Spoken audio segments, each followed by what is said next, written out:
Bulan Agustus 2018, ada teman memberitahuku Tuhan Yesus telah kembali dan mengungkap kebenaran untuk melakukan penghakiman dimulai dari rumah Tuhan. Aku membaca firman Tuhan yang Maha Kuasa dan melihat bahwa itu adalah kebenaran dan suara Tuhan. Aku tahu Tuhan yang Maha Kuasa itu Tuhan Yesus yang kembali. Jadi aku menerima pekerjaannya pada akhir zaman dan mulai menghadiri pertemuan daring. Syukur kepada Tuhan. Bagus sekali. Aku benar-benar tenggelam dalam sukacita menyambut Tuhan. Saat pertempuran roh di rumah yang tak terduga terjadi. Ya. Suatu hari di bulan Oktober 2018, suamiku mengirimiku pesan yang berbunyi, "Akhir-akhir ini kau tidak pergi ke gereja. Buku apa yang selalu kau baca itu? Apa yang kalian bicarakan dalam pertemuan daring itu?" Aku baru menerima pekerjaan Tuhan pada akhir zaman. Kurasa aku tak pandai menjelaskannya. Namun, kupikir suamiku sudah percaya sejak kecil dan dia rekan kerja di gereja. Jadi aku harus berbagi kabar kedatangan Tuhan kembali dengannya. Jadi aku memberitahunya, ini akhir zaman dan nubuat kedatangan Tuhan kembali telah digenapi. Dia datang kembali dalam daging, namanya Tuhan yang Maha Kuasa. Dia melakukan penghakiman melalui firman untuk mentahirkan manusia. Buku itu berisi firman Tuhan yang Maha Kuasa. Itu menyingkap banyak misteri tentang Alkitab. Aku telah mengikuti pekerjaan baru Tuhan dan bertemu dengan anggota gereja Tuhan yang Maha Kuasa.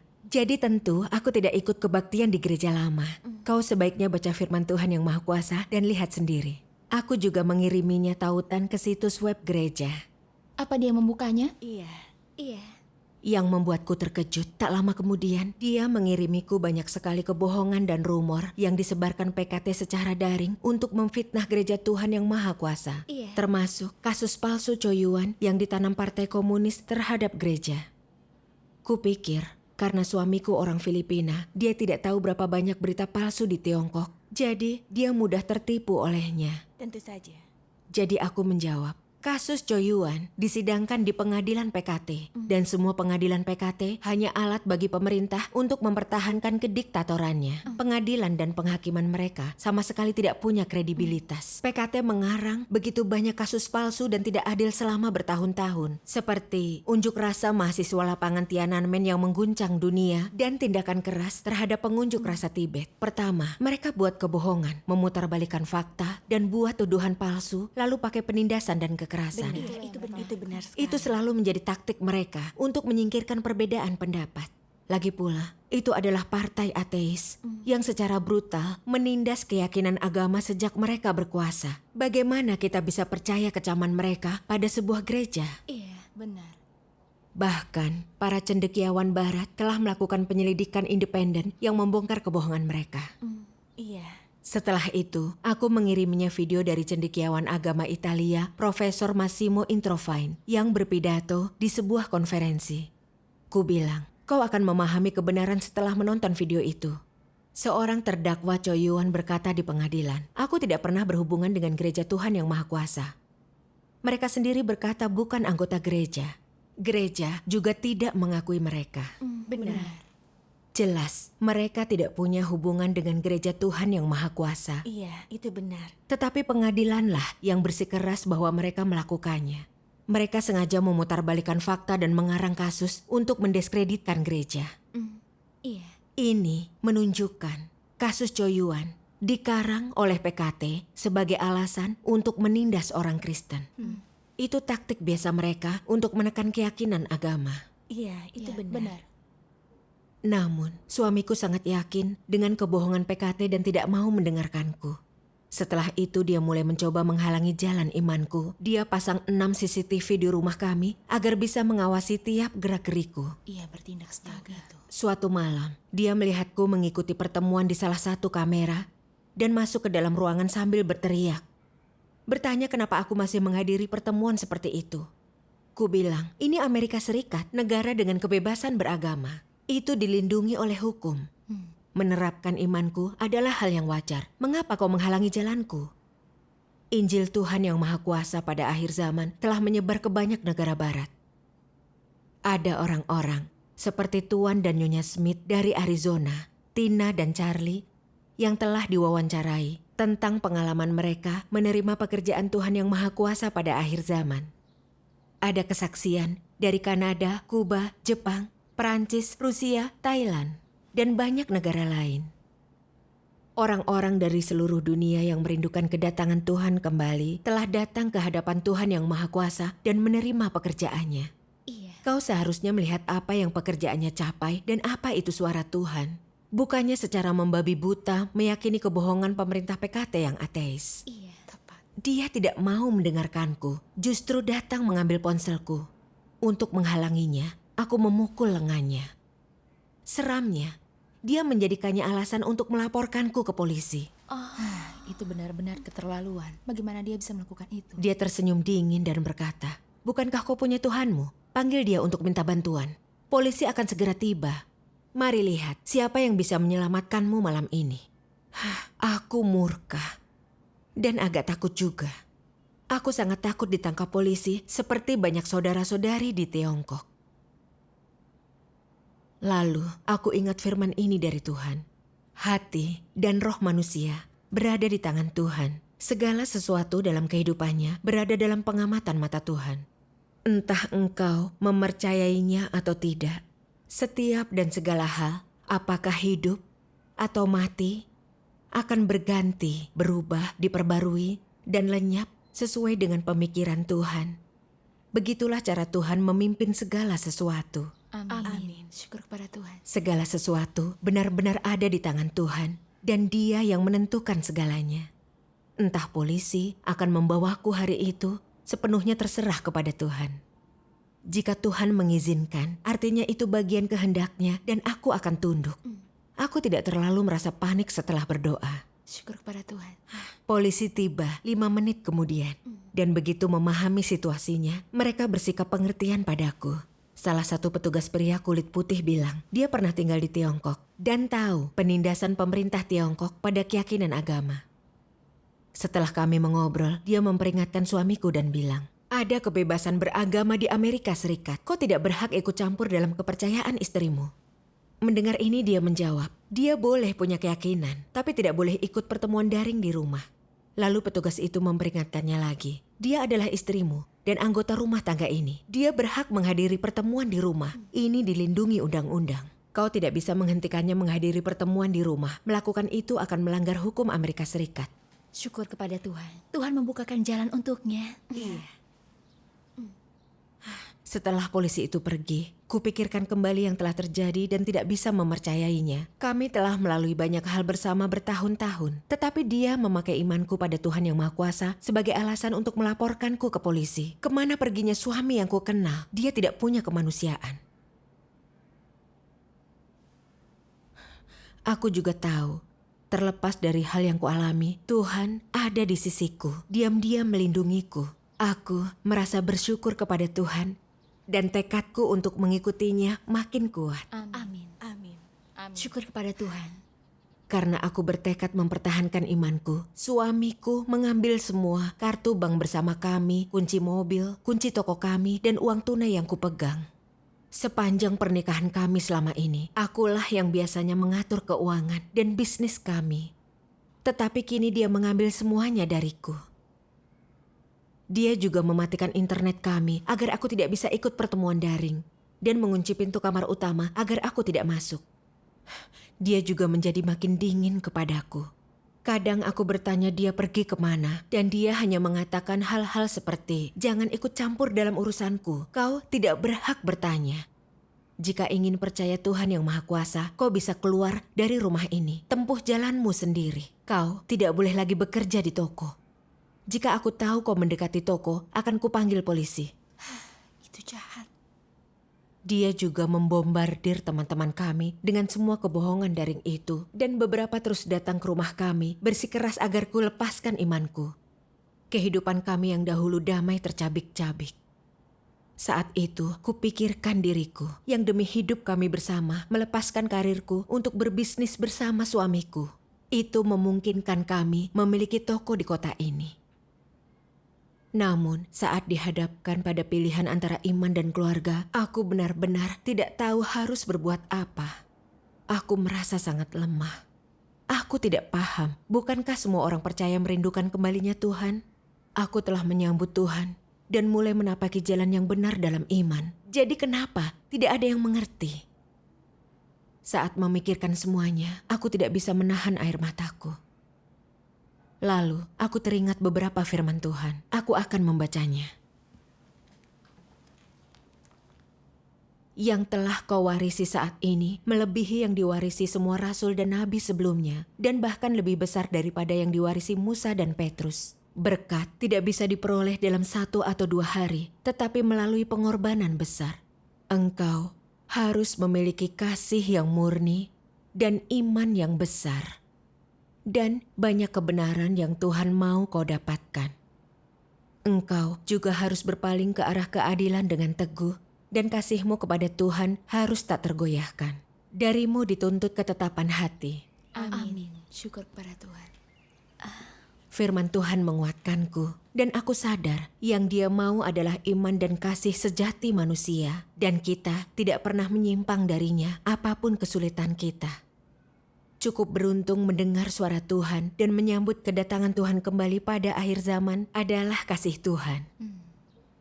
Penderitaan untuk mengikuti Kristus memiliki nilai dan makna, itu juga demi tujuan yang benar. Amin. Aku teringat murid-murid pengikut Tuhan Yesus. Mereka dianiaya secara brutal oleh orang Romawi dan dikutuk oleh para pemimpin agama. Beberapa bahkan jadi martir bagi Tuhan.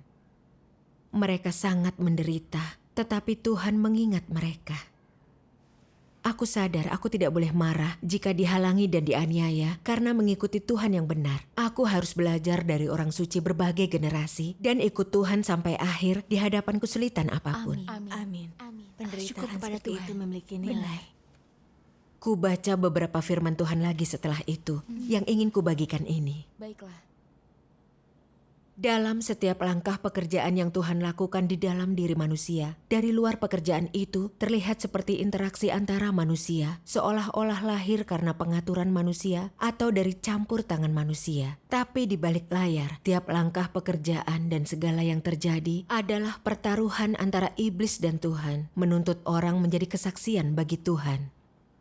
Ketika Ayub diuji, iblis bertaruh dengan Tuhan di balik layar. Yang terjadi pada Ayub adalah perbuatan dan campur tangan manusia. Di balik setiap langkah pekerjaan yang Tuhan lakukan di dalam dirimu adalah pertaruhan antara iblis dengan Tuhan. Di balik semua itu ada peperangan. Ketika Tuhan dan iblis berperang di alam roh, bagaimana seharusnya engkau memuaskan Tuhan dan memberi kesaksian baginya? Engkau harus tahu bahwa segala sesuatu yang terjadi kepadamu adalah sebuah ujian besar dan merupakan saat di mana Tuhan membutuhkanmu menjadi kesaksian. Amin. Amin. Setelah menerima jalan yang benar dan mengikuti pekerjaan baru Tuhan, dari luar, tampaknya suamiku menghalangi jalanku dan menindasku. Tetapi di balik itu, pertempuran sedang berlangsung di dunia roh. Iblis menggunakan suamiku untuk menghalangiku, mengeksploitasi perasaanku pada suami dan kepentingan pribadiku untuk mengintimidasiku, supaya meninggalkan jalan yang benar dan menyerah kepada iblis. Benar. Agar aku mengkhianati Tuhan. Itu salah satu trik iblis. Ya. Selain itu, Tuhan menggunakan situasi ini untuk menunjukkan sisi jahat suamiku yang melawan Tuhan. Saat dia menyampaikan khotbah di gereja, dia mengkhotbahkan toleransi dan menyuruh kami berjaga-jaga akan kedatangan Tuhan. Namun dia tidak mempelajari pekerjaan kedatangan Tuhan kembali sama sekali dan bahkan menganggapku musuh. Bukan aku yang dia benci, Tuhanlah yang dia benci dan lawan. Dia orang tidak percaya, luar dan dalam. Iya. Memikirkan tindakannya, aku tidak merasa tersakiti lagi. Aku hanya merasa sangat marah. Kami adalah suami dan istri, tetapi kami berada di jalan yang berbeda. Aku sadar tidak bisa dikendalikan olehnya lagi. Makin dia menindas, makin aku ingin ikut Tuhan untuk memberi kesaksian dan mempermalukan iblis. Syukur kepada Tuhan. Aku bukan hanya ingin ikut Tuhan, tetapi aku juga ingin berbagi Injil Tuhan di akhir zaman dengan lebih banyak orang percaya sejati yang cinta kebenaran. Amin. Pemikiran ini memberiku kekuatan yang kubutuhkan untuk melewati ini. Amin. Syukur kepada Tuhan. Dalam waktu singkat, aku menemukan pekerjaan baru di pasar dekat rumah. Jadi aku kerja dan menyebar Injil di sana. Itu pekerjaan yang sulit, tetapi dengan firman Tuhan yang membimbingku, aku merasa sangat nyaman. Syukur kepada Tuhan.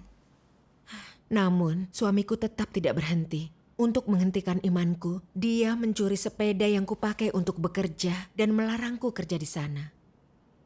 Dia juga mengirim beberapa pelanggan ke tempat kerjaku untuk mendesakku melepaskan imanku. Tidak hanya itu, dia juga menyebar kebohongan di gereja tentangku, berkata aku meninggalkan keluarga kami karena imanku. Saat bosku tahu, perlakuannya padaku mulai berbeda, lalu dia memecatku. Saat itu, ibu mertuaku di Filipina tiba-tiba meninggal. Jadi suamiku harus kembali. Dia tidak punya pilihan selain meninggalkan ponsel dan kunci toko kepadaku. Saat kembali ke Amerika Serikat, sikapnya terhadapku telah sangat melunak. Dia tidak begitu menentangku mengikuti pertemuan daring lagi. Kupikir mungkin dia benar-benar berubah. Namun suatu hari, dia tahu aku membagikan Injil pekerjaan akhir zaman Tuhan pada saudari di gerejanya. Dan tanpa sepengetahuanku, dia menghubunginya melalui pendeta. Dia memberi segala macam kebohongan padanya. Dan saudari itu mempercayainya, jadi dia tidak berhubungan denganku lagi. Dia memperingatkanku, tidak ada yang bisa menghentikanmu mempercayai Tuhan yang Maha Kuasa. Tetapi aku tidak akan mengizinkanmu mengambil orang dari gerejaku. Kau tidak diterima di sana lagi. Dan kau tidak bisa membawa ponselmu ke toko kita. Jika kau membaca pesan mereka atau menjawab panggilan mereka lagi, aku akan mengusirmu. Perilakunya mengejutkan dan membuatku marah. Selama beberapa bulan itu, aku sudah begitu sabar dengannya dan ku coba menggerakkan dia dengan cara hidupku. Seharusnya itu berdampak padanya dalam mengubah sikapnya terhadapku dan pekerjaan Tuhan. Aku tidak pernah mengira suamiku akan begitu keras kepala dan jahat. Dia menunjukkan wajah yang sungguh palsu pada dunia. Imannya berbeda denganku dan dia menghalangiku membagikannya pada orang lain. Tanpa malu mengklaim kepemilikan atas saudara-saudari. Bukankah itu artinya mencoba merebut domba Tuhan? Iya. Domba Tuhan mendengar suara Tuhan dan kembali ke rumahnya. Itu benar dan wajar. Iya. Lalu, iman adalah hal yang bebas. Tetapi dia bekerja sama dengan pendeta untuk berusaha keras memecah saudara-saudari. Dia menyebar kebohongan untuk menyesatkan orang agar mereka takut dengan Injil Tuhan di akhir zaman. Dia mencekik, membuat gereja kelaparan dan merusak kesempatan orang mendapatkan keselamatan. Tepat. Itu tepat sekali. Itu membuatku teringat Tuhan Yesus yang menegur orang Farisi. Tetapi celakalah engkau, ahli-ahli Taurat dan orang-orang Farisi, orang munafik, karena engkau menutup kerajaan surga terhadap manusia. Padahal engkau sendiri tidak pernah ke sana, namun menghalangi orang-orang yang berusaha masuk ke sana. Amin. Aku akan membaca beberapa firman Tuhan yang Maha Kuasa. Baiklah. Ada orang-orang yang membaca Alkitab di gereja-gereja besar, membacakannya sepanjang hari. Tetapi tidak seorang pun di antara mereka yang memahami tujuan pekerjaan Tuhan. Tidak seorang pun dari antara mereka dapat mengenal Tuhan, apalagi dapat selaras dengan kehendak Tuhan. Mereka semua tidak berharga, manusia hina. Masing-masing meninggikan diri untuk mengajar Tuhan. Mereka dengan sengaja menentang Tuhan, bahkan saat mereka membawa panjinya. Mengaku beriman kepada Tuhan, mereka tetap saja memakan daging manusia dan meminum darah manusia. Semua orang semacam itu adalah setan-setan yang menelan jiwa manusia, para penghulu setan yang sengaja menghalangi mereka yang berusaha melangkah ke jalan yang benar, dan batu sandungan yang menghalangi orang-orang yang mencari Tuhan. Mereka mungkin tampak seperti raga yang kuat, tetapi bagaimana para pengikut mereka mengetahui bahwa mereka adalah antikristus yang memimpin orang lain untuk menentang Tuhan? Bagaimana para pengikut mereka bisa mengetahui bahwa merekalah setan-setan penelan jiwa manusia? Amin. Amin. Jika aku tidak secara langsung menyaksikan kata-kata dan tindakannya, aku tidak akan bisa bayangkan seseorang yang menyelenggarakan acara amal yang tampak begitu saleh dan diteladani, bukan hanya menolak, melihat, atau menerima pekerjaan kedatangan Tuhan, tetapi juga menyebarkan kebohongan ke seluruh gereja, menipu orang lain, dan mencegah mereka berpaling kepada Tuhan. Apa bedanya dia dengan orang Farisi yang memaku Tuhan Yesus ke kayu salib 2000 tahun yang lalu? Pada dasarnya sama. Mereka adalah antikristus sejati, setan yang melahap jiwa orang-orang. Benar. Kulihat seluruh kebenaran dari esensi suamiku. Dia setan yang tidak bisa diperbaiki. Iya. Orang percaya dan tidak percaya memang tidak cocok. Aku tidak mau ditahan lagi olehnya. memikirkan ini baik-baik, aku memutuskan memberikan lebih banyak waktu untuk imanku dan pengejaran kebenaran. Lalu bertekad ikut Tuhan yang Maha Kuasa, bagaimanapun suamiku memperlakukanku. Amin. Syukur kepada Tuhan. Suatu hari, dia meminta pengacara perceraian untuk memulai proses perceraian. Dan memintaku pindah dalam waktu 1 bulan. Aku merasa sangat tidak berdaya. Di mana aku akan tinggal? Apa aku akan menjadi gelandangan? Dia juga mematikan internet rumah kami sekali lagi dalam upaya memutus kontakku dengan saudara-saudari. Aku tidak punya pilihan selain selalu keluar rumah untuk memakai koneksi publik demi ikut pertemuan. Saat itu, hidupku dalam krisis. Tanpa pendapatan, kebutuhan dasar seperti pangan dan papan akan menjadi masalah. Aku tidak pernah mengalami masa-masa sulit seperti itu dan tidak tahu bagaimana aku akan bertahan. Aku merasa benar-benar tersesat dan kesakitan. Saat seorang saudari tahu, dia mengirimiku kutipan firman Tuhan. Aku ingin membacanya sekarang. Bagus. Sementara menjalani ujian, wajar jika manusia merasa lemah atau punya kenegatifan dalam diri mereka, atau kurang memiliki kejelasan tentang kehendak Tuhan atau jalan penerapan mereka. Namun dalam hal apapun, engkau harus memiliki iman dalam pekerjaan Tuhan, dan seperti Ayub, jangan menyangkal Tuhan. Dalam pengalamanmu, pemurnian apapun yang engkau alami melalui firman Tuhan, yang Tuhan kehendaki dari manusia, singkatnya adalah iman dan kasih mereka kepadanya. Yang dia sempurnakan dalam bekerja dengan cara ini adalah iman, kasih dan aspirasi manusia. Amin. Amin. Amin. Syukur kepada Tuhan. Setelah membaca ini, aku sadar bahwa suamiku mengancamku dengan perceraian adalah hal yang Tuhan izinkan terjadi. Saat Ayub menjalani ujiannya, perampok mengambil semua yang dimilikinya dan anak-anaknya kehilangan nyawa. Dia juga dipenuhi bisul dan duduk di tumpukan abu. Istrinya menolak dia dan menyuruhnya melepaskan imannya dan mati. Teman-temannya menghakimi dan mengejeknya. Dihadapkan pada ujian dan penderitaan ini, Ayub masih memuji Tuhan. Yahweh yang memberi, Yahweh juga yang mengambil. Terpujilah nama Yahweh. Ini adalah iman sejati. Iya, amin. Aku pernah bersumpah di hadapan Tuhan bahwa apapun yang terjadi, aku akan terus mengikuti Tuhan. Namun, menghadapi ancaman suamiku yang membahayakan nyawaku, aku terjebak dalam pikiran negatif dan rasa sakit. Kulihat aku tidak punya iman sejati pada Tuhan. Suamiku mengancamku dengan perceraian untuk membuatku mengkhianati dan meninggalkan Tuhan. Aku tidak boleh menjadi korban muslihat iblis. Apapun ujian yang kuhadapi, aku tahu harus ikut Tuhan, memberi kesaksian, dan mempermalukan iblis. Amin. Amin. Aku dapat pekerjaan beberapa hari kemudian. Jadi aku bisa beli kartu akses internet untuk ikut pertemuan dan menjalankan tugasku. Aku merasa jauh lebih baik. Lalu, dengan tenang aku menandatangani surat cerai dan sepenuhnya bebas dari batasan suamiku. Aku bebas menerapkan imanku. Bagus sekali. Aku terus melakukan tugasku dan membagikan Injil. Lalu meskipun keuanganku lebih ketat daripada sebelumnya, aku bisa melakukan tugasku tanpa khawatir. Aku merasakan sukacita dan damai. Juga merasa bahwa ikut Tuhan dan mengambil jalan yang benar adalah cara hidup yang paling berarti. Amin. Syukur kepada Tuhan. Aku bersyukur pada Tuhan aku dapat memberi kesaksian lewat pertempuran roh di rumah ini. Syukur kepada Tuhan. Amin. Kau bisa percaya kepada Tuhan dengan bebas.